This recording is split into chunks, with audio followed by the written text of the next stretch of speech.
Alléluia. Merci Seigneur. Oh mon Dieu, que ton nom est magnifique sur toute la terre et que ta majesté s'élève au-dessus des cieux. Car c'est toi au commencement qui as créé les cieux et la terre sont l'ouvrage de tes mains. Ils périront tous un jour, mais toi, tu subsistes. Ils vieilliront comme un vêtement, tu les rouleras comme un manteau, et ils seront changés, mais toi, tes jours ne finiront point. Car tu es l'alpha et l'oméga. Yahweh, Jéhovah, l'Éternel est Léon, Elohim, nous te donnons gloire dans ce lieu, dans nos vies. Merci Seigneur pour la durée des temps que nous attendons avec patience Seigneur, car ce jour viendra un jour. Mais tu nous prépares avant toute chose Seigneur, car tu ne nous as pas appelés pour le jugement dernier, mais pour l'acquisition de notre salut éternel. C'est pour cela Seigneur, pendant notre pèlerinage terrestre, tu nous dis de nous appliquer à vraiment Seigneur, à rendre effectif notre élection et notre vocation en attendant ce grand jour glorieux. Merci Seigneur pour ton message que tu donneras ce matin à ton peuple, dont je suis un instrument. Mais ce matin Seigneur, que ton esprit encore soit la main et que je sois que le grand Père éternel. Enfin Seigneur, que tu me dises les paroles que tu mettras dans ma bouche, afin que ta main également providentielle, que ton attouchement divin puisse être apposé dans l'esprit et le cœur de tous ceux et celles que tu as amenés pour entendre ton conseil. Le conseil vient d'en haut et tu nous dis de prendre garde à celui qui parle du haut des cieux. Qu'il soit ainsi ce matin parmi nous. Que ton onction, Seigneur, tombe sur moi ce matin, afin, Seigneur, que je puisse, Seigneur, parler en ton nom et porter ton conseil en ton nom. Merci, Seigneur, pour tout. Nous t'élevons, te magnifions, dans le nom précieux, Rédempteur Jésus-Christ, que nous t'avons prié. Amen. Alléluia.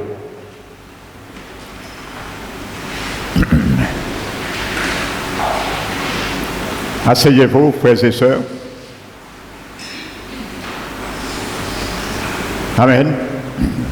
Donc je salue fraternellement ceux et celles ce matin qui sont au milieu de nous, ceux également et celles qui nous visitent ce matin. Et il n'y a pas de hasard, le Seigneur aime parler et il va encore parler. Alléluia. Donc soyons disponibles et ouverts à sa parole.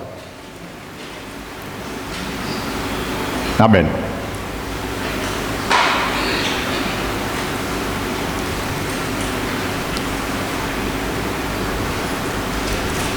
Nous allons ouvrir la parole de Dieu dans le livre des Hébreux,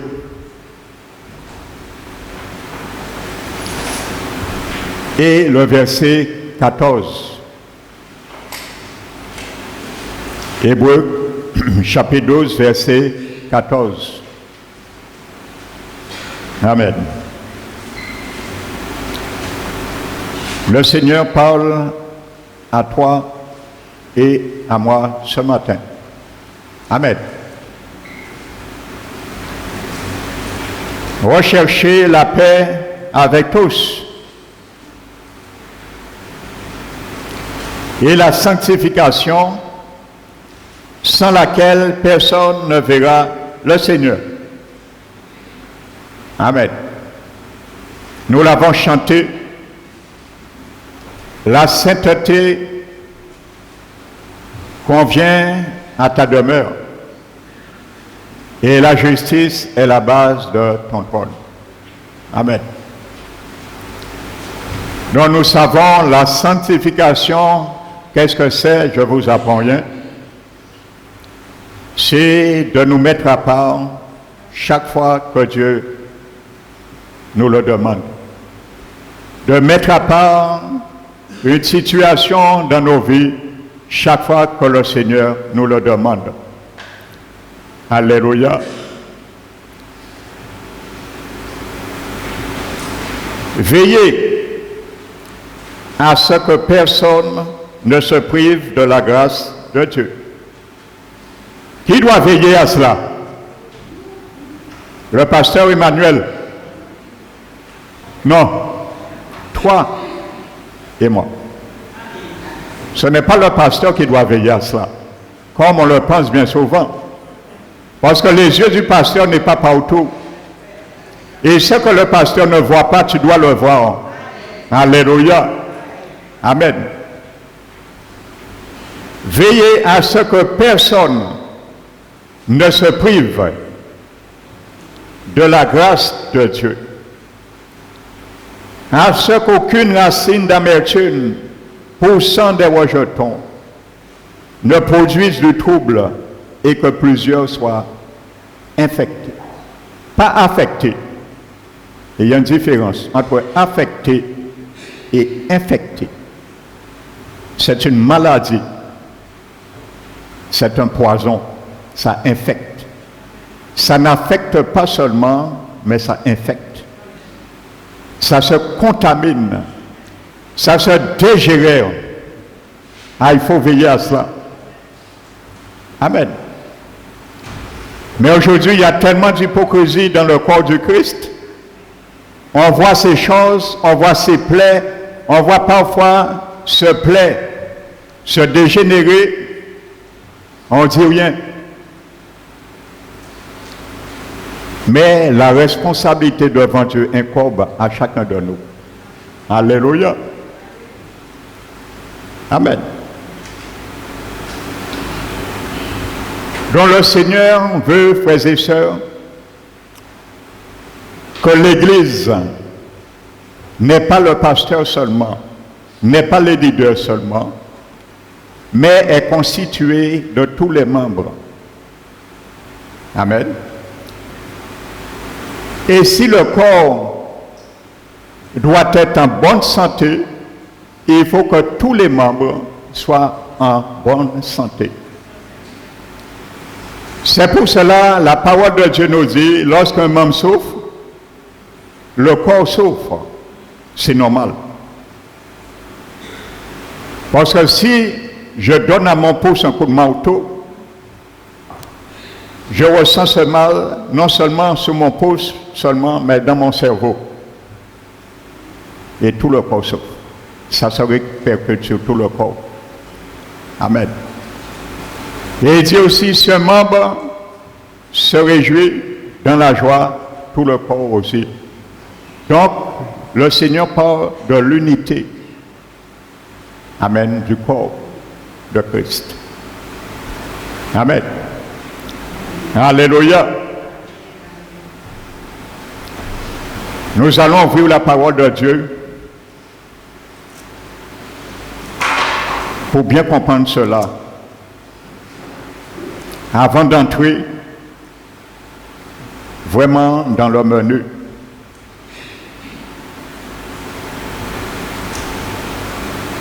Qu'il y a certains, je ne parle pas de l'église Parole qui restaure, mais dans toutes les églises, en général, l'église E majuscule, et il y a certains,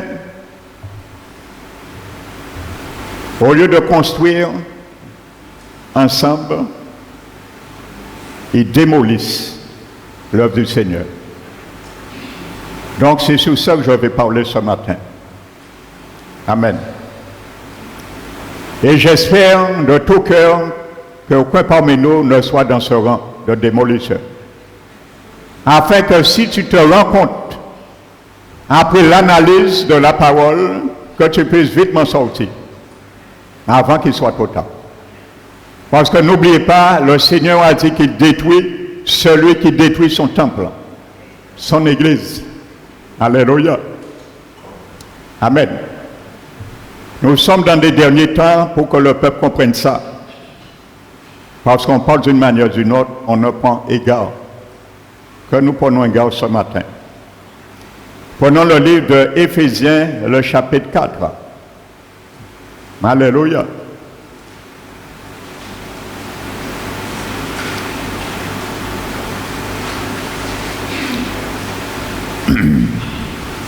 La Bible nous dit, en parlant de notre Seigneur Jésus, je prendrai à partir du verset 11, et par lorsque Jésus est mort, il est ressuscité, et est allé en enfer récupérer les clés, bien sûr.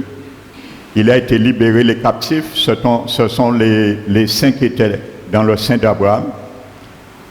Il les a libérés, il les a amenés au paradis. Et ensuite, il a fait des dons aux hommes. Donc, ces dons, ce sont des hommes également. Verset 11, et il a donné les uns comme apôtres, les autres comme prophètes, les autres comme évangélistes, les autres comme pasteurs et docteurs. Je pense que si le Seigneur a bien réfléchi de donner ces 5 dons ministères qu'on peut appeler le ministère gouvernemental, parce que dans l'envoi, il parle de 2 ministères, le ministère gouvernemental et le ministère local de l'Église. Donc c'est la tâche de tous les chrétiens. Alléluia.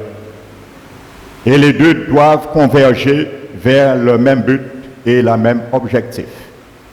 Amen. Dans quel but? Dans ces 5 ministères, à la personne d'apôtre, prophète, évangéliste, docteur, pasteur, on peut appeler cela le ministère de la parole. Amen. Parce que Paul, lorsqu'il prêchait, il ne cessait de dire que je vous rappelle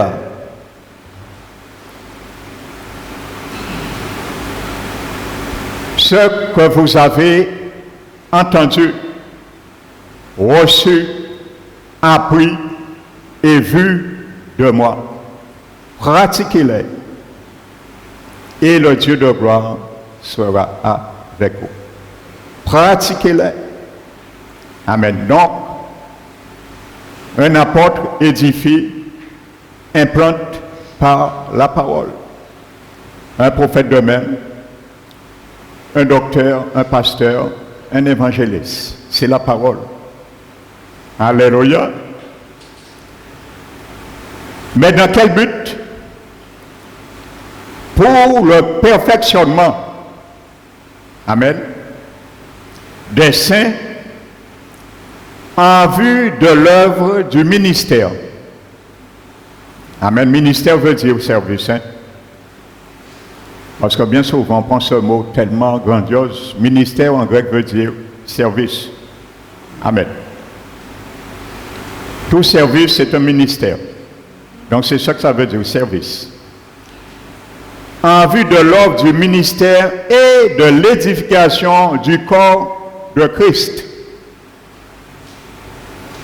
Jusqu'à ce que nous soyons tous parvenus à l'unité de la foi et de la connaissance du Fils de Dieu à l'état d'homme fait, à la mesure de la stature parfaite de Christ.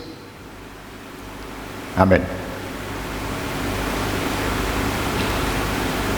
Il y a beaucoup qui pensent ils sont déjà sur le terrain d'être à la statue, arrivés à la statue parfaite du Christ.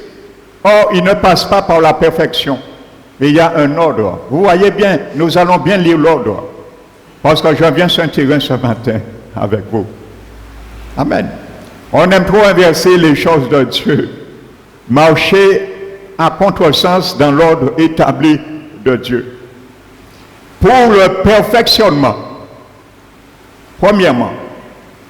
Ensuite, le perfectionnement est fait en vue de l'œuvre du ministère et de l'édification du corps de Christ. Amen. Et cela jusqu'à ce que nous soyons parvenez tous à l'unité de la foi et de la connaissance du Fils de Dieu à l'état d'homme fait, à la mesure de la stature parfaite de Christ. Et vous allez étudier, méditer sur la suite. Amen. Dans Éphésiens chapitre 4, dans le verset 12, je prends un petit peu de temps sur cela, c'est important pour continuer. Amen. L'utilisation du mot perfectionnement va nous aider à voir qu'est-ce que Paul entend. Ce mot perfectionnement vient du grec katartismos. Et ce mot katartismos signifie compléter totalement. Amen. Compléter totalement. Pas à moitié, totalement. Alors vous comprenez, ceux qui aiment trier la parole de Dieu comme un enfant lorsqu'il mange, il trie les lentilles du riz parce qu'il ne veut pas manger les lentilles et il mange que le riz. Et ensuite on vient, les parents voient, il a laissé tous les lentilles. Et on lui dit, mais pourquoi tu n'as pas mangé tout? Il dit, j'aime pas les lentilles. Amen. Et il y a beaucoup parmi le peuple de Dieu, c'est ce qu'ils font. Ils mangent que le riz. Mais il met à côté le lentilles. Alléluia. Mais tu vas comprendre, le lentille est dans le perfectionnement. Tu vas comprendre, le lentille est dans le compléter totalement. S'il n'y a pas lentille, il n'y a pas complété totalement. Et il y a partiellement. Et Dieu n'est pas un Dieu partialité, il est un Dieu de totalitaire. Tout ce qu'il donne, il veut que ça soit total dans nos vies. Alléluia. Donc ça veut dire compléter totalement, réparer ou ajuster. Voici l'objectif de la parole de Dieu. Je parlais de la parole, le ministère de la parole. Ça vaut mieux. C'est pour ajuster notre vie, pour réparer nos vies. Alléluia, parce combien nous avons besoin que nos vies soient réparées, ajustées lorsque nous venons, Seigneur. Pour les anciennes mentalités, nous avons les pensées, les religions, les spéculations que nous avons ingurgitées, dont nous avons besoin d'un ajustement. Alléluia. C'est pour nous ramener nos cœurs, frères et sœurs, le ministère de la parole, et faire quelque chose pour ramener nos cœurs dans le garage du Saint-Esprit, pour faire une bonne révision. Alléluia. Changer vidanger l'huile qui a roulé toute notre vie avant de connaître le Seigneur et mettre de l'huile neuve, l'huile du Saint-Esprit. Alléluia. Amen. Le mot anglais qu'on a traduit pour artisan est dérivé de ce terme, avec l'idée de quelqu'un qui travaille de ses mains pour fabriquer ou faire quelque chose. Amen. Et notre Seigneur a des mains pour ça parce qu'il est un potier. Amen. Je continue. Le mot grec katartismo est un mot composé. Entre autres, il est composé de kata et de autismo. C'est ce mot autismo en anglais qu'on emploie pour autisant. Amen. Lorsqu'il est utilisé dans un mot composé grec, amen, je dis bien ce mot qui est traduit par perfectionnement, katartismos, lorsqu'il est utilisé dans un mot grec composé, kata a la signification du standard selon lequel le jugement peut être prononcé. Amen. Ça veut dire que dans la parole de Dieu, tout jugement est déjà prononcé. Est déjà calculé, réfléchi. La parole de Dieu nous dit, elle a été éprouvée 7 fois épurée. Amen. Ce n'est pas lorsqu'elle sera dans nos vies qu'elle sera éprouvée, épurée, elle a déjà été. C'est nous à le laisser nous éprouver notre vie. Et approuver que nous sommes vraiment à l'école du perfectionnement du Saint-Esprit. Alléluia. Ce n'est pas l'inverse. On veut bien souvent perfectionner la parole de Dieu. On ne peut pas perfectionner la parole de Dieu. C'est la parole de Dieu qui doit nous perfectionner. C'est lui le moniteur. Alléluia. C'est lui le maître sur nos vies. C'est lui le Seigneur sur nos vies. Amen. Les ministères de gouvernement sont donc le standard par lequel le jugement est prononcé. Amen. Ils sont par extension l'instrument d'évaluation pour tous les ministères du corps. Maintenant, autismo signifie réparer ou ajuster par un artisan. Le mot grec est traduit de plusieurs façons. Ce mot autismo. Soyez attentifs parce que je viens sur un terrain avec vous. Amen. Nous sommes en train de débrayer pour enseigner. Donc, c'est le deuxième mot dans l'étymologie de katartismo, autismo, signifie réparer ou ajuster par un artisan. Et le mot grec est traduit de plusieurs façons, chacune d'entre elles donnant un aspect différent de la vérité concernant la fonction des ministères de gouvernement. Donc, écoutez bien, ce mot autismo est traduit par réparer, former, parfaitement uni, restaurer, préparer et arranger. Et nous allons voir deux versets, je ne prendrai pas tout, où le mot réparer et le mot parfaitement uni est employé. Et ensuite nous allons prendre la route pour aller où que l'Esprit Saint veut nous conduire. Amen. Donc nous allons prendre Matthieu 4, verset 21, où ce même mot autismo est employé. La Bible nous dit, Matthieu 4,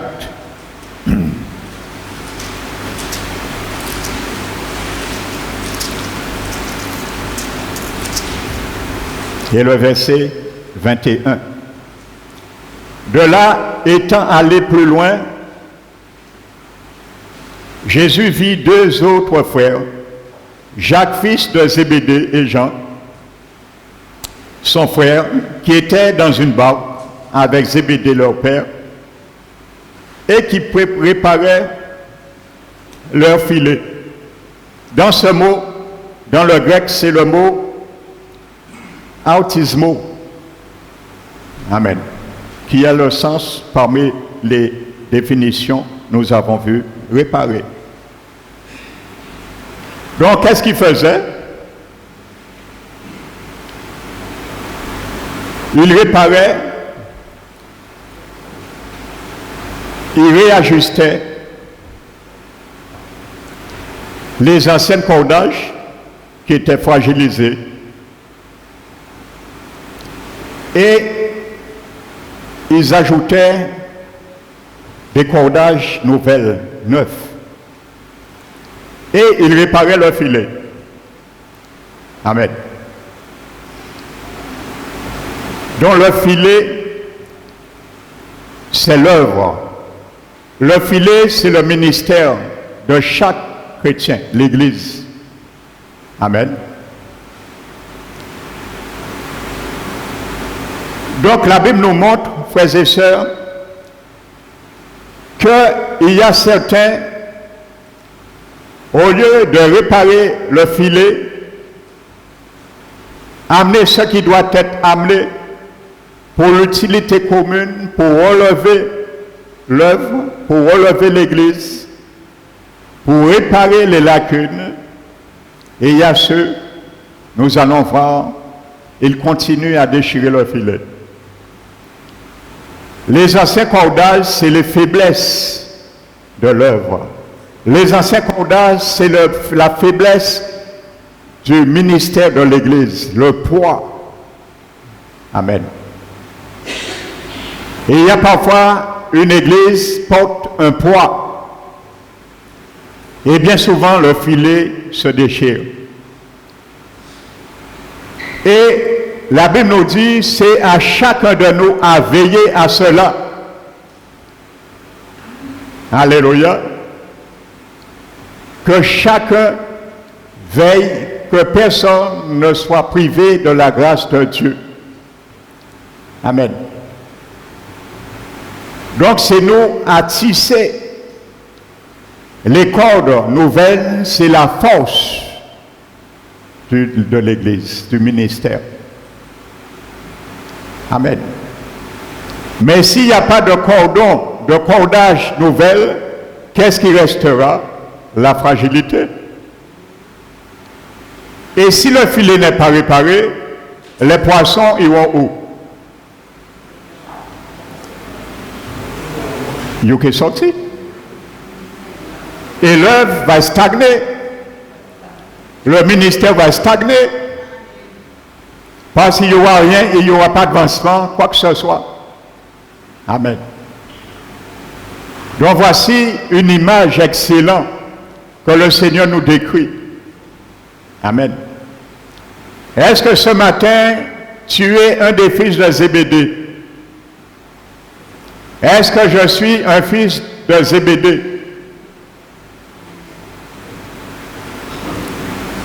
Ou est-ce que je suis tué un Tobija? Nous allons voir tout à l'heure pourquoi je le dis. Celui ou celle qui vient à l'église pour amener l'ennemi. Et c'est normal, elle n'essaie jamais de réparer le filet.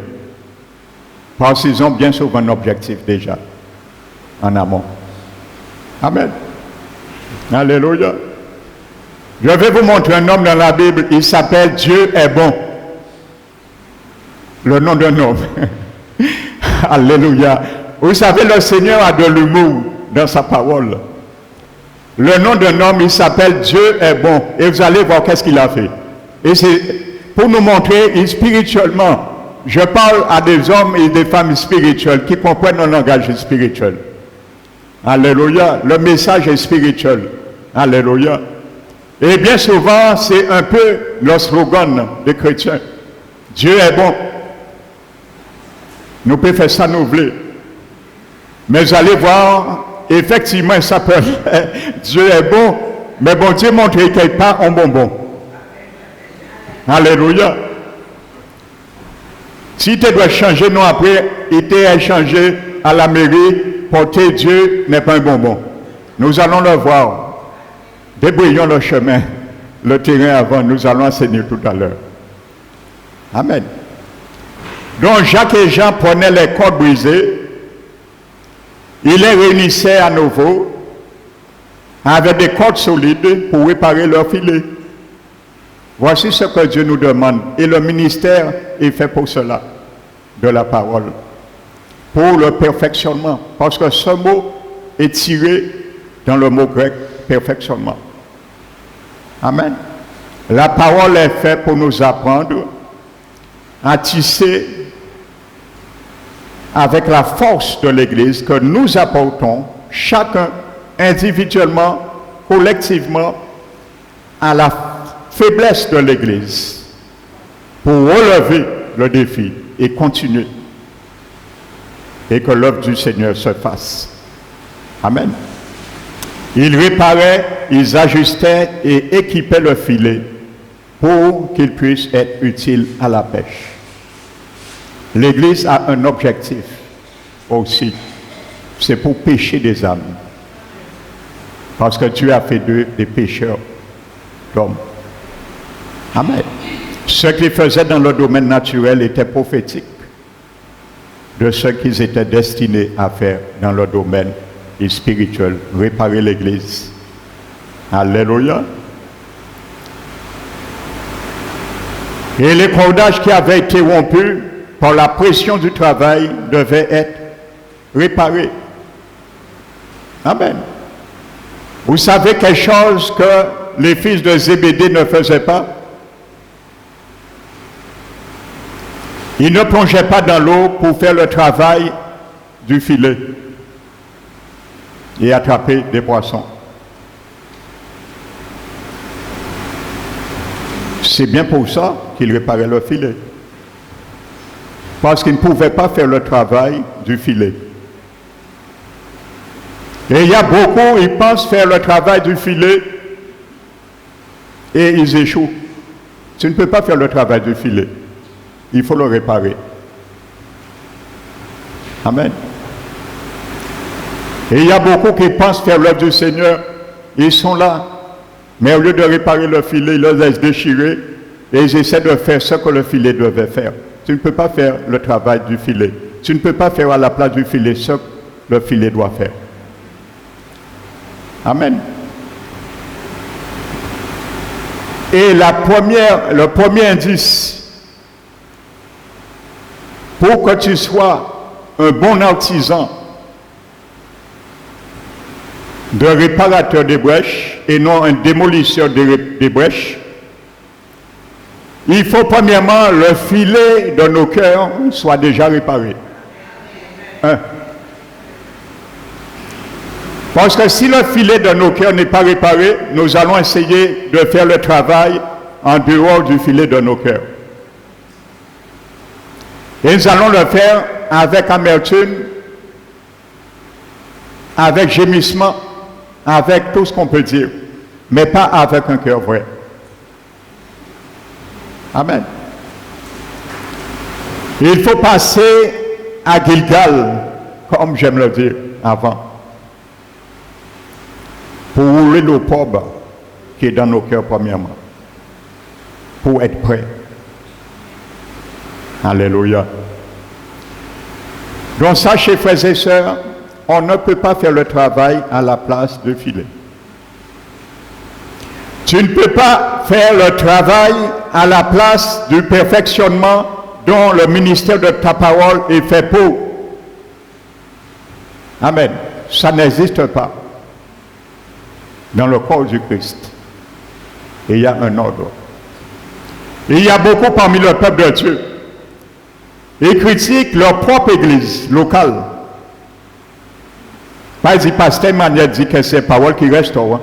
Pour que je nomme à l'église. Je prends le soin de les dire. Parce que nous aimons déformer. Mais nous, en l'école, à la perfectionnement bon matin. Alors commencez bien comprendre ça l'Esprit Saint-Casino.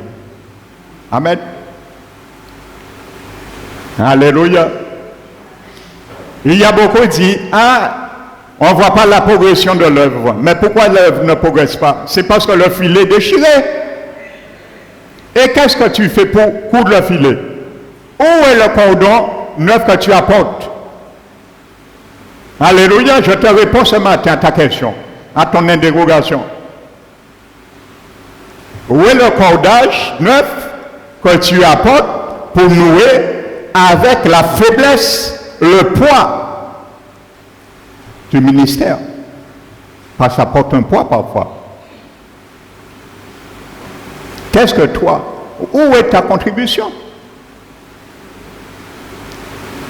Donc si chacun dit, l'œuvre est là, l'œuvre n'avance pas. Et pour mon pas amener code nouveau, payer une réparation filet. Et si le filet n'est pas réparé, on va essayer de faire le travail du filet. Et rien peut fait, parce que son filet, bon Dieu, bas. Si vous ne pas réparer, le poisson là qui est tombé, il est parti. C'est clair, frères et sœurs. Alléluia. Vous savez, Dieu a dit à son peuple, Jérémie 6,16, notez. Placez-vous sur les chemins. Est-ce que tu peux te placer sur plusieurs chemins en même temps?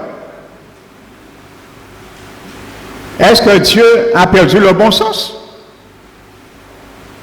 Il ne dit pas placez-vous sur un chemin. Placez-vous sur les chemins. Pourquoi? Il parle à Israël. Parce qu'Israël déjà placé avant sur un chemin. Ils ont fait n'importe quoi. Ils sont sortis, ils sont allés sur un autre chemin. Rebelote, ils font n'importe quoi. Ils sont allés sur un autre chemin et ainsi de suite.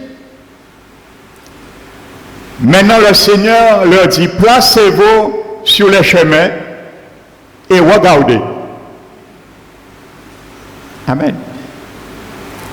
Il y a un moment, nous devons regarder, frères et sœurs. Là, nous allons marcher en plusieurs chemins, il y a un moment, bon Dieu, qui dit nous, arrêtez, gardez tes gouttes.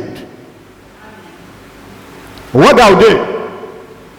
Donc, placez-vous, regardez, et troisièmement, demandez. Demandez. Comme nous avons fait le chemin qui n'a pas abouti à ce que nous voulions, parce que si nous étions dans le chemin qui aboutissait à ce que Dieu voulait pour nous, nous te savons nous dedans. Et nous ne pas rien demander. Alléluia. Donc le Seigneur dit, demandez. Maintenant, où sont les sentiers antiques? Où est le chemin ancien? Alléluia. Où est le vrai évangile? Quand je me suis dévié, je me suis détourné, je suis en train de me détourner.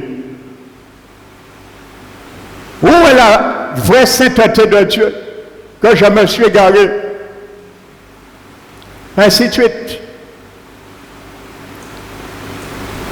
Demandez où est la bonne voie. Parce qu'il y a une mauvaise voie, ils étaient dans les mauvaises voies. Dieu demande maintenant, demandez où est la bonne voie. Alléluia. Ça, c'est la réflexion de chaque chrétien, individuellement.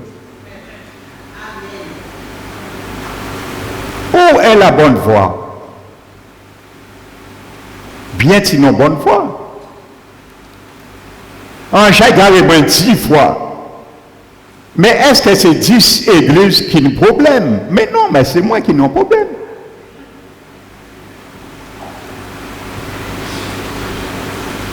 Où est la bonne voie?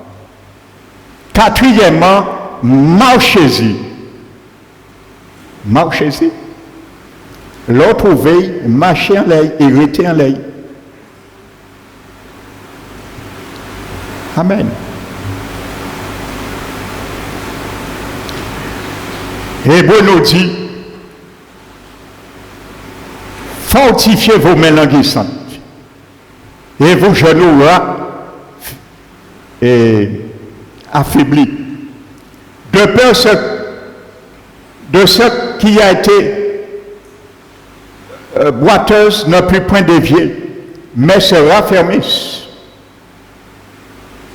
Marchez ensuite avec vos pieds sur la bonne voie. Amen. Dieu te donne une indication. Marchez avec vos pieds sur la bonne voie. Amen. Et marchez-y. Mais quelle est la réponse du peuple? C'est dans chapitre 6, Jérémie. Ils répondent à Dieu, nous ne marcherons pas. Vous ne vous rendez compte? le Seigneur envoie un GPS. Imagine-toi, imagine, non, je suis perdu, tu es perdu dans une forêt. Vous pouvez crier secours, pas le monde pas attendre vous, ou paix, ou ça vous regarder. On vient te chercher, tu vas dire, ah, ouf, surtout si tu es en train de commencer à avoir soif et faim. Le Seigneur les envoie son GPS. Il n'y a pas besoin de GPS. On n'a pas besoin de GPS, oh bon Dieu. En garé moi qui dégaré moi-même. En garé, en garage en moi, en qui dégaré moi-même, on n'a pas besoin de GPS. Mais c'est ce qu'on dit au Seigneur. C'est ce qu'ils ont dit. Hein. Ils répondent, nous ne marcherons pas. Israël, c'était vraiment un peuple à tête raide même. Quand la Bible dit, le Seigneur, c'est ce qu'il dit. Hein. Raidissez le cou. Il a dit Dieu carrément non. Audacieux. Non. Combien de fois le peuple de Dieu entend un message concernant leur situation? À chaque fois, il a dit non. Il a dit non. Il a dit non. Des fois, tellement de messages là, qui concernent il a levé. Il a cisé des hôpitaux.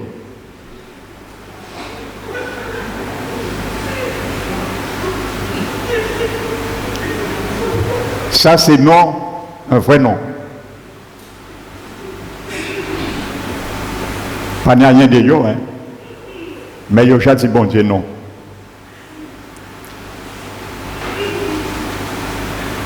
Le Seigneur continue. Il dit, j'ai placé à vos côtés des sentinelles.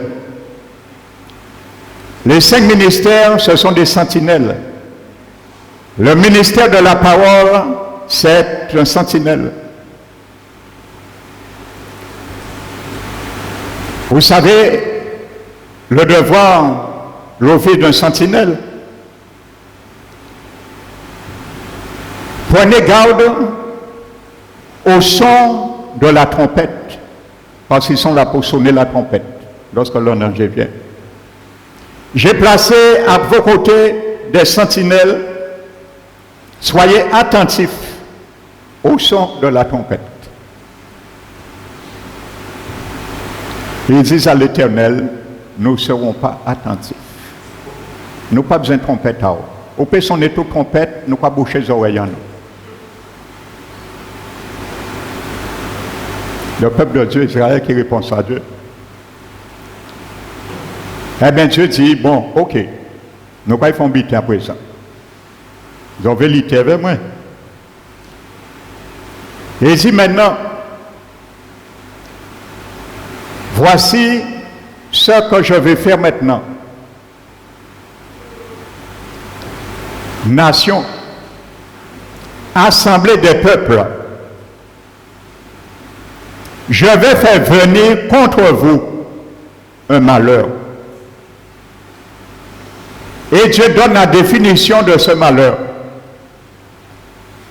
Fruit de vos pensées. S'il y a des malheurs, bien souvent, qui nous atteignent, c'est une des définitions des malheurs. Il y a plusieurs types de malheurs. Voici une définition que Jérémie donne. Fruit de vos pensées. Est-ce que je ne dois pas réviser mes pensées? Parce que la Bible dit, lorsque nous voyons les œuvres de Dieu ne se manifestent pas en nous, nous devons réviser nos voies. Fruit de vos pensées. Pourquoi? Parce que vous n'avez pas été attentif à mes paroles. Quand la trompette sonne, c'est les paroles qu'il prononçait pour son peuple. C'est des conseils qu'il donnait. Parce que vous n'avez pas été attentif à mes paroles, vous avez méprisé ma loi. Amen. Il y a beaucoup qui sortent, qui sont dans des situations néfastes, négligentes, tout ce qu'on pourrait dire. Ils cherchent ailleurs à apaiser la tempête. Mais non, il y a un ordre. Dieu a dit, demandez où est la bonne voie, marchez-y et vous aurez le repos pour vos âmes. Tu vas chercher le repos pour ton âme et tu ne veux pas rester sur la bonne voie. Quel repos d'âme tu vas chercher? Et vous trouverez du repos pour vos âmes. Ton âme, c'est tes pensées. Fruit de vos pensées. Quel repos? C'est tes pensées qui te donnent le repos. Ce n'est pas Dieu. Hein? C'est mes pensées qui me donnent mon repos. Ce n'est pas Dieu. Alléluia. Donc c'est clair, frères et sœurs. Amen. Alléluia.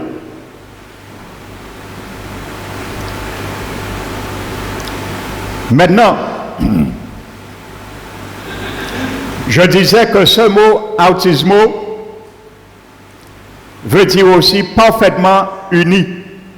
Nous allons prendre un verset qui parle de cela. 1 Corinthiens 1.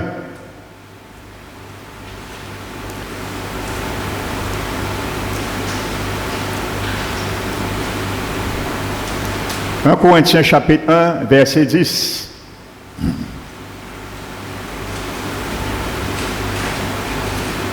Je vous exhorte, frères, par le nom de notre Seigneur Jésus-Christ, à tenir tous un même langage et à ne point avoir des divisions parmi vous, mais à être parfaitement unis dans un même esprit et dans un même sentiment. » Le mot grec qui est traduit par parfaitement uni, c'est le mot autismo. Amen. Le même mot. Vous voyez, dans tout, il y a d'autres thèses qui parlent des dérivés, de, comme j'ai dit, former, restaurer, préparer, arranger, je ne vais pas tout prendre. Donc, vous voyez, tout se retrouve dans la réparation du filet. Et ce mot perfect est traduit par perfectionnement. Pourquoi Paul vient sur ça au Corinthe? Parce que l'église de Corinthe avait été déchirée de l'intérieur à un moment donné par l'esprit de schisme et de division.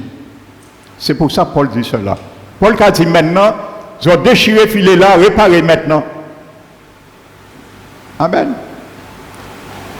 Beaucoup déchirent le filet et c'est eux qui ont fui. Là, ils ont filet là tellement ni tout, ils ont parti. Ils ont tellement peur tout là, ils mettent. Ils ont parti. Et ils ont cherché conscience à apaiser ailleurs. Mais non, ta conscience ne pourra pas être apaisée. Parce que la Bible dit, c'est quand tu marcheras en fidélité dans les voies de Dieu, la bonne voie, que ton âme aura du repos. Amen. Ne fuis pas le repos.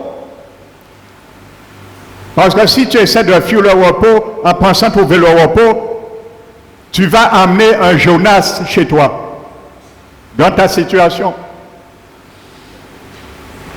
Vous savez, Jonas, il a fui et s'est camouflé dans un navire.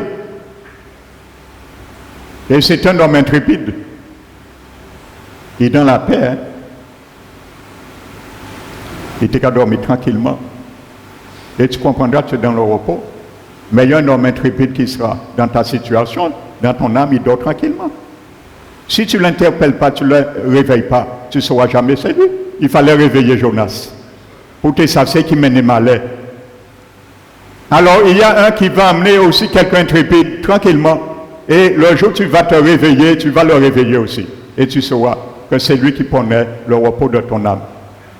Alléluia, c'est très beau. On casse le filet et on s'enfuit. Pourquoi Jésus a dit à Agar d'aller réparer le filet? Il n'a pas assisté, hein? Le jour où Agar a quitté la maison, Jésus rencontre Jésus dit, qu'est-ce que tu fais là? Il a dit à Jésus, je fuis loin de ma patronne. Ça y est. Mais Jésus dit ça pourquoi? Jésus dit, ah, pourquoi ben moi conséquence là, ou pas dire moi cause là? Et nous aimons donner les conséquences de notre état, mais nous pas la cause là qui met nous état là ça. Mais cause là, bien souvent, nous trouvons filer à bon Dieu et nous fuit, nous ne voulons pas réparer. Et nous avons essayé de faire ça filet là qui doit être fait par nous, en place à filet là, mais jamais. Viens, répare le filet, humilie-toi. Jésus dit, écoute-moi, retourne t'humilier sous la main de ta servante, de ta patronne. Retourne. Alléluia. Amen. Jésus dit, il y a réparé le filet là. Ou mettons tout en filet là, qui m'ont dit, méprisé. C'est normal, il maltraite. On ne parle jamais de ce qu'on a fait, mais on parle toujours de ce qu'on nous a fait.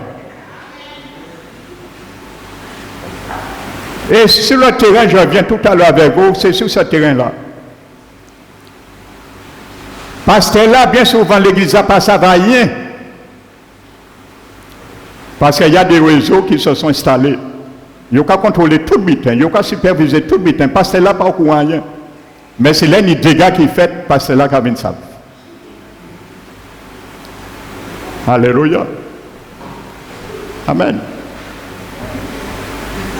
Donc l'église de Corinthe avait été déchirée de l'intérieur par l'esprit de chiffres et de division, dont l'apôtre Paul désirait que toutes les parties et les jointures du corps qui avaient été déplacées puissent être réajustées. C'est pour ça qu'il parle ailleurs, les jointures. Amen. Ce que tu as déplacé, il faut les réajuster. Amen.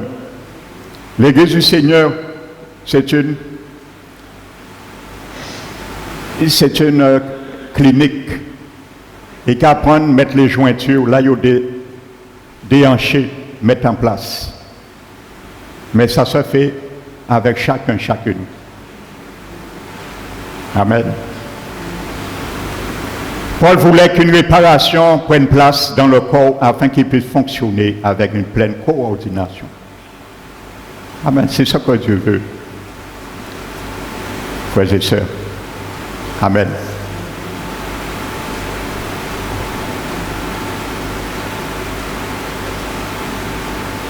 Prenons, frères et sœurs, le livre de Néhémie.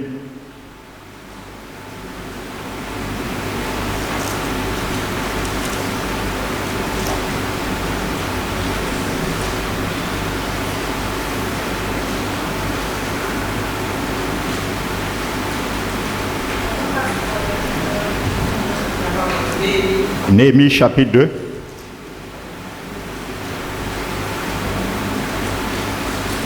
Donc, nous connaissons l'histoire en gros.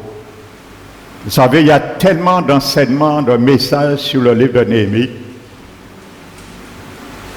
Mais je vais rester sur un point. Amen.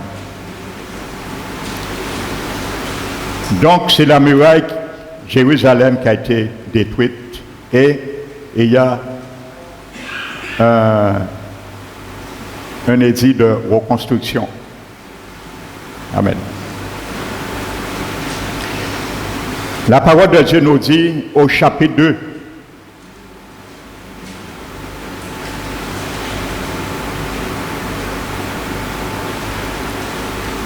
Je vais prendre le verset 17. Je leur dis alors, vous voyez le malheureux état où nous sommes.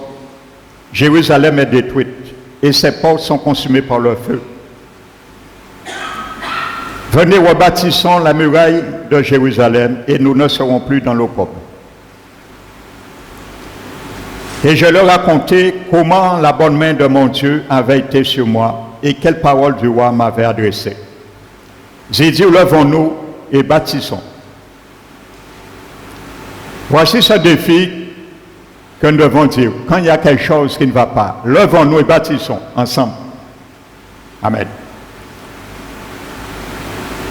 Et ils se fortifièrent dans cette bonne résolution. Amen. Sambala. Vous savez, Sambala, en hébreu, qu'est-ce que ça veut dire? Haine déguisée. Le mot Sambala.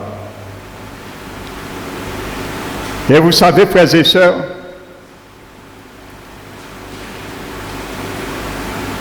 il y a aussi l'hypocrisie déguisée. Il y a tout ce qu'on peut dire, on peut être déguisé dans cela.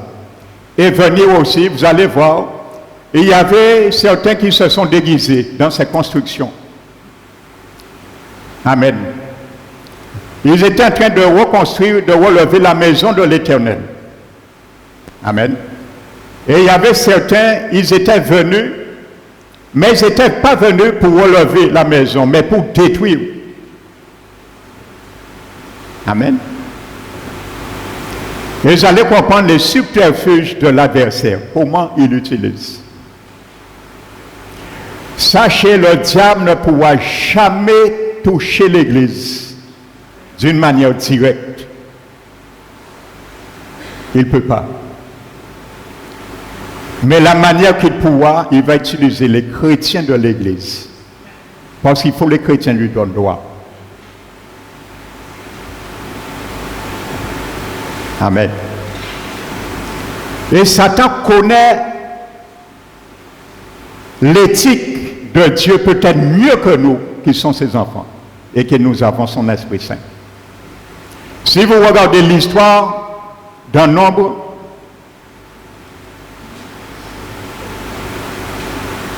Balaam, qui est un émissaire de l'adversaire,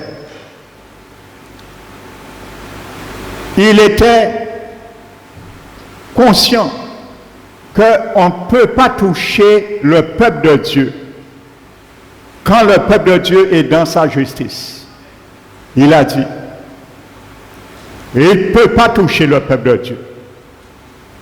Lorsque Dieu ne voit rien d'injuste en lui.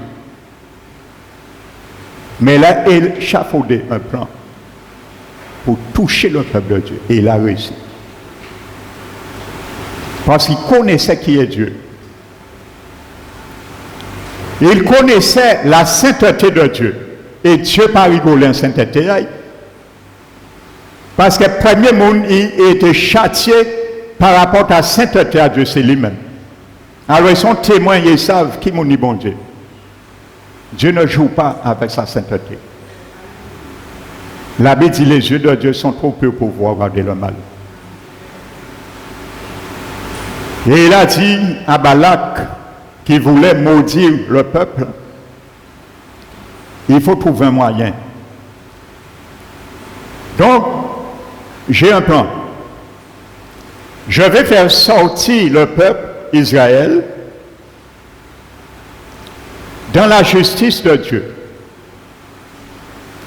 Je vais les écarter du bouclier de la justice de Dieu et tu pourras les frapper. Et c'est ce qu'il a fait. Il a été voir des femmes moabites et il a dit, bon, vous savez quelque chose, vous allez ramener le peuple dans l'idolâtrie, dans la révolte et dans l'impudicité. Et ils se sont vautrés. Et il y a des milliers qui ont été frappés par la colère de Dieu. Et pour que Dieu, la justice de Dieu devait revenir à sa place, il fallait ôter le péché. Et c'est ça que nous allons voir. Il y a certains qui viennent, ils retirent la justice de Dieu dans l'église, ils font des trous, mais le Seigneur, à un moment donné, il retire pour reprendre sa place. Amen. Et vous allez bien comprendre, frères et sœurs, ce n'est pas un jeu. Prenez ça très au sérieux, ce message. Amen. Parce qu'il y a un réseau que bon Dieu a brisé. Pour ne pas trouver nous en réseau là, c'est encore. Parce que malheureusement, nous ne trouvons nous pas là encore. Amen. Les choses sont claires avec Dieu. La Bible dit de Dieu retire le méchant au milieu de son peuple. Si tu as une ambition pour détruire l'œuvre du Seigneur, le Seigneur va te ôter dans son œuvre, dans son église. Il va te ôter. Et tu pourras te justifier, dire ce que tu veux. Mais ça ne fait pas moins que c'est Dieu qui t'a ôté. Tu penses que c'est toi qui es parti. Bien souvent, c'est le Seigneur qui t'a ôté. Parce qu'il t'avait déjà averti longuement, plusieurs fois, à maintes reprises. Amen. Donc, il y a beaucoup qui viennent aussi déguisés, ils mettent leurs mains, ainsi de suite, mais ils ne sont pas avec nous. Paul a dit, beaucoup ils ont pris naissance de chez nous, mais ils n'étaient pas des nôtres. Amen. Et il y a un homme, Jéroboam, un roi impie, il s'est détourné de Dieu. Son fils, Abijah, je crois, il est tombé, je crois que c'est dans 1 roi, chapitre 21, il est tombé gravement malade. Et il sait que le Seigneur ne va pas répondre. Vous voyez la mentalité mauvaise des cœurs. Et puis s'il m'est déguisé, pour pas repentir, vous venez au Seigneur. La Bible dit, il envoie sa femme. Et il dit, va voir le prophète à Silo de l'Éternel. Il s'appelle Akija. En plus, cet homme était aveugle par vieillesse. Et il a dit, Madame Maï, il a assuré Madame Maï ça qui marchait. Il dit, c'est lui, cet homme-là, qui m'a annoncé que je serais roi. Et effectivement. Alors, si bon Dieu utilisé, qui est un roi, il a utilisé encore pour vérifier sans moi. Mais sans moi repentir moi. Sans moi reconnaître l'abomination qui est moi, ou vient au Seigneur. Et sa femme, il dit, déguise-toi, et ne dis pas, tu es la femme de Jéroboam. Mais Dieu avait déjà parlé au prophète Akija. Il lui a dit, tu sais, mon serviteur, il y a une femme, la femme de Jéroboam viendra déguiser. Elle se fera passer pour quelqu'un d'autre. Donc je te le dis, parce que tu es aveugle, je te le dis. Et lorsque la femme le lendemain est venue, il a entendu ses pas. Il a dit, femme de Jéroboam, pourquoi te fais passer pour quelqu'un d'autre? Retire le déguisement. Femme Jéroboam, retire le déguisement. Je sais que tu t'es fait passer pour quelqu'un d'autre. Et le jugement après a été prononcé. Amen. Donc il y a beaucoup qui viennent, ils vont essayer de tisser. Mais le Seigneur leur dit, pendant qu'ils tissent, pourquoi tu te fais passer pour quelqu'un d'autre? Pourquoi tu te fais passer pour un ouvrier qui travaille avec ardeur? Et c'est un déguisement dans ton cœur. Oh, tu es là pour détruire l'œuvre du Seigneur. Ainsi de suite. Amen. Et vous allez voir le déguisement. Frères et sœurs, a été démasqué. Amen. Donc la Bible nous dit, verset 19, Sambala, le Horonite, Toshiba, voici cet homme qui s'appelle l'Éternel est bon. Il s'appelle Toshiba. Tobija, pardon. Alléluia. Tobija en hébreu veut dire l'Éternel est bon. Nous allons voir plus loin. Le serviteur ammonite, et ainsi de suite, se moquèrent de nous et nous méprisèrent. Combien d'enfants du Seigneur méprisent lorsqu'on essaie de relever? Là, il y a des frères et des sœurs qui ont intercédé, qui ont essayé de battre pour relever les choses qui ne vont pas. Il y a trouvé les mécontents. Il y a fait clan, il y a dit ouais, ainsi de suite. Vous ne pouvez pas pasteur là, il ne peut pas faire rien, ainsi de suite. Il y a essayé de monter complot, mettez ces gens qui ont cordage neuf pour y laisser cordage ancien là. Pour Ève là, pression à Ève là, continuer. Ainsi de suite. Mais nous allons voir, lorsqu'on fait ça, qu'est-ce qu'on amène dans l'œuvre du Seigneur? On amène des mauvais esprits dans l'église du Seigneur lorsqu'on fait de telles choses. Et c'est une réalité. Ne nous voilons pas la face. Croyons que nous venons à l'église, que Satan par là, que les démons ne peuvent pas... Sortons dans ce petit nuage, je vous le dis. Parce que s'il y a des témoignages à donner ici même, je me garde de donner. Vous serez surpris. Lorsqu'on vous parle, on parle au peuple. Ils pensent que c'est des contes de fées qu'on dit, mais c'est des réalités spirituelles. Amen.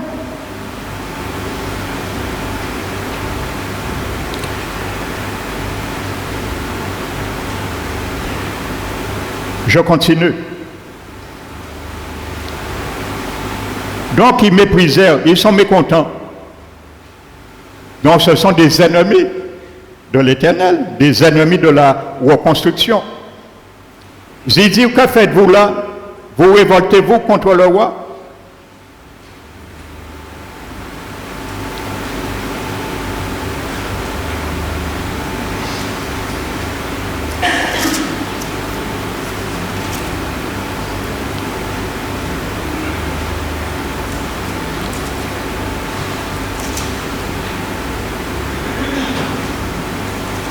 Donc je ne vais pas tout lire.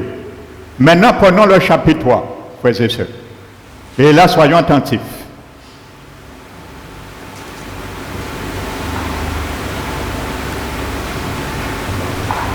La Bible nous dit, le verset 3. Les fils de Sénaa bâtirent la porte des poissons. Ils la couvrirent et imposèrent les battants, les verrous et les barres.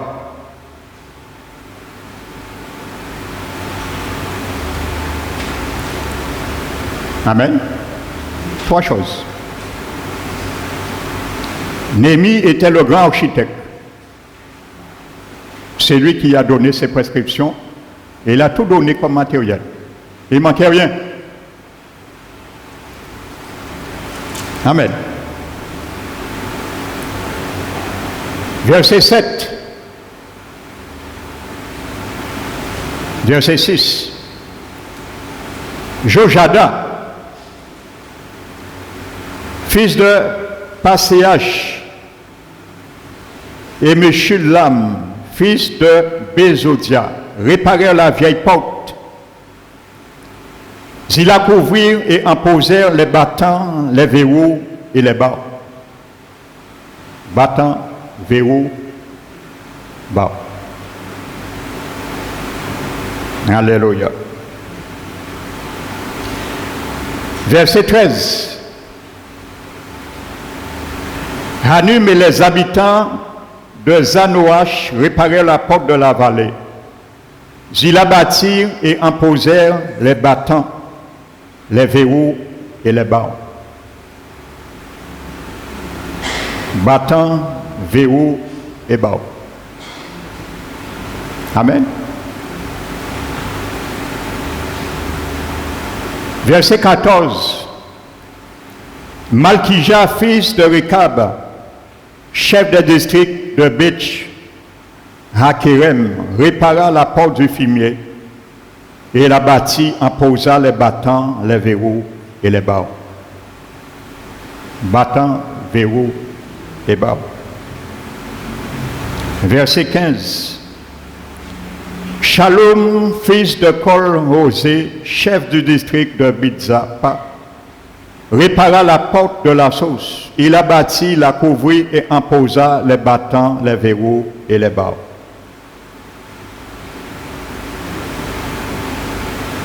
Amen. À chaque fois, nous rencontrons le mot bâtir ou réparer. Réparer, bâtir, réparer la maison de l'Éternel, le temple, la maison de l'Éternel, les portes. Alléluia, ils avaient tous le même matériel adéquat, il ne manquait rien. On parle battant, verrou et barreau. Mais il y a un homme qui a une grande influence. Il va s'infiltrer parce qu'il a un objectif atteint. Il va faire semblant de venir avec du cordage neuf. Mais c'est pour amener l'ennemi et trouer le filet après quelque temps. Et détruire ce qui a été construit. Amen. C'est Eliashib au verset 1 du chapitre 3. Eliashib, le souverain sacrificateur,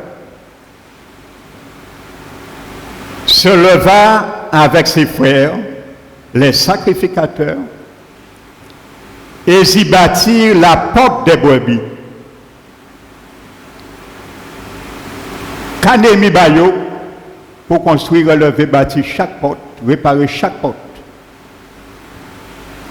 Battant, verrou et barreau. Il va poser que les battants.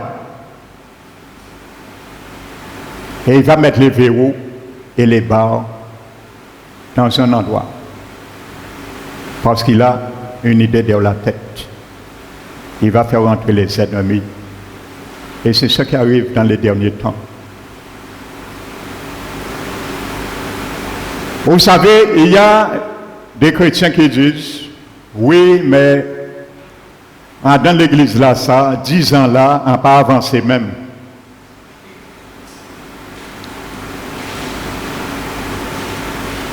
Mais ceux et celles qui sont là 2 ans, toi tu es là 10 ans dans l'église, il y a ceux qui sont là 2 ans. Sinon moins, eux ils avancent. Pourtant, ils ont les mêmes prédications que tu reçois dans la même église.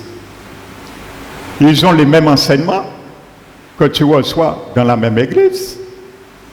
Ils prennent part à la prière communautaire que toi aussi tu prends part à la même église. Il y a un problème. Demandez pourquoi eux ils avancent et toi tu n'avances pas.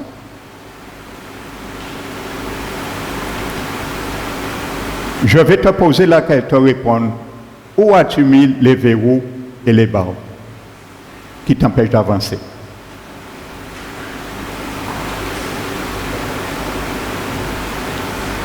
Si personne n'avançait, on aurait compris. Là, l'église a un problème. Mais si c'est toi qui n'avances pas, tous avancent, c'est toi qui as un problème. Qu'est-ce que tu fais avec les paroles, les prédications, les enseignements que tu reçois? Qu'est-ce que tu fais avec? Fais-tu comme Eliashib?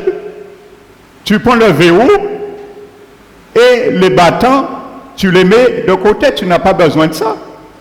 Parce que ton cœur aussi a un mauvais mobile. Et c'est normal.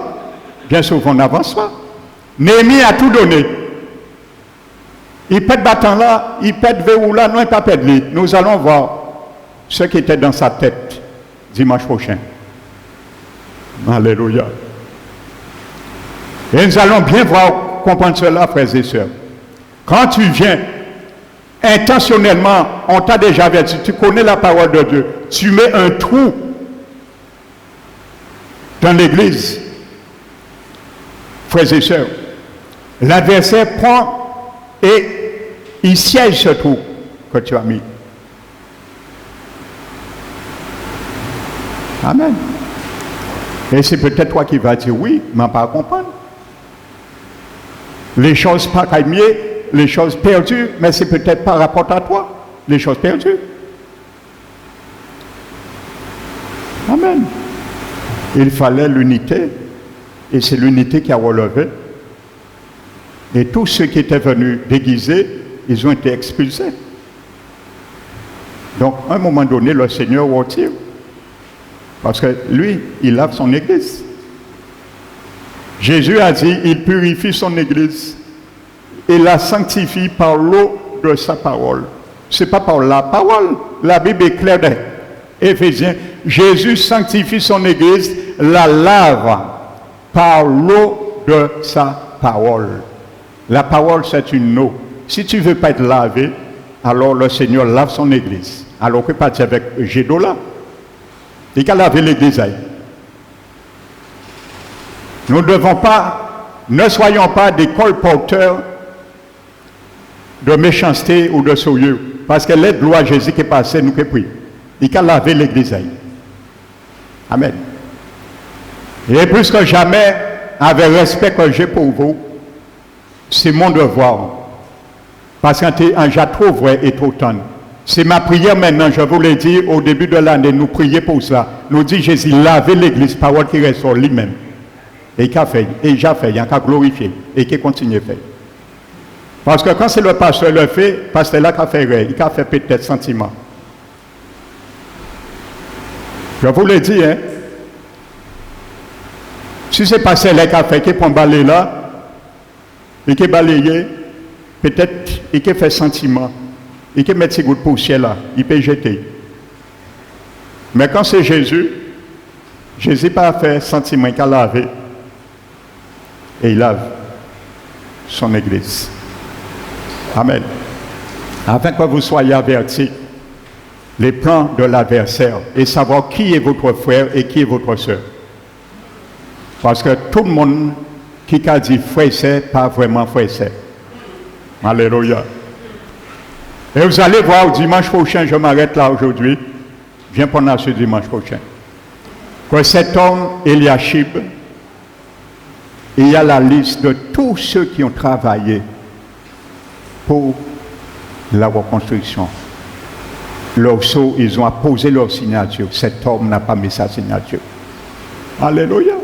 Tu peux faire comprendre que tu es avec Dieu, mais il y a un livre là-haut, Dieu seul sait que si ton nom sera inscrit, il restera inscrit. On ne trompe pas Dieu. Alléluia. C'est une histoire qui est concrète, qui révèle la cartographie des églises des derniers temps. L'histoire de Néhémie. Il y a beaucoup d'enseignements à travers Néhémie. Mais j'ai retiré cet indice. Amen. Mais il y a beaucoup d'enseignements sur le livre de Néhémie. Amen. Donc que le nom du Seigneur soit béni. Alléluia. Nous allons nous mettre debout, frères et sœurs.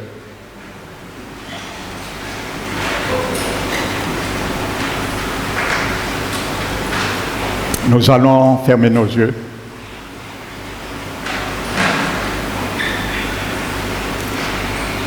Père très saint, c'est toi qui as dit dans ta parole, lorsque tu es monté au ciel, tu as fait des dons aux hommes.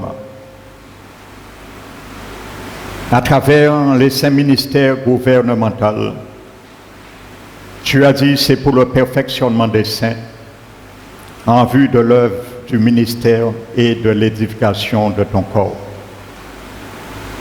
Tu nous as montré, Seigneur, que la réparation du filet n'appartient pas uniquement au pasteur, aux serviteurs établis, mais à chacun de nous. Car dans ta parole, tu nous as invités et exhortés à rechercher l'intérêt les uns des autres et que aucun ne se prive de la grâce de Dieu. Ce matin, Seigneur, notre prière, que tu puisses, Seigneur, nous faire partir en considération avec ces choses, les paroles que nous avons entendues ce matin. Afin, Seigneur, que si nos pieds étaient chancelants, afin qu'ils ne puissent point dévier, mais être raffermis pour que nous puissions reprendre notre marche sur la bonne voie. Prendre conscience, Seigneur, que l'Église, Seigneur, c'est nous, chaque membre, bien structuré, coordonné, forme l'édifice, la colonne vertébrale, la colonne de la vérité. Car lorsque, Seigneur, certains n'est pas vrai avec toi, il y a ralentissement de l'œuvre, il y a embouteillage dans l'œuvre et empêche les choses d'avancer. Mais aujourd'hui, ma prière, c'est que tu ouvres nos yeux, renouvelle notre entendement et illumine notre chandelier, notre esprit, afin, Seigneur, que nous puissions prendre conscience, faire l'inventaire sur chacun de nous juger chacun de nous et voir comment nous puissions, Seigneur, être agréables les jours à venir. Merci encore, Père, d'être celui qui veille sur ton œuvre. Et merci pour notre Seigneur Jésus qui est le chef suprême de cette Église. Continue, Seigneur, à remplir toutes choses par chacun de nous, car tu es celui qui opère tout en tous. Que ta paix, Seigneur, qui surpasse tout entendement, garde nos cœurs et nos pensées cachés en toi, et que nous puissions méditer sur tes exhortations que tu nous as adressées ce matin. Nous nous inclinons devant toi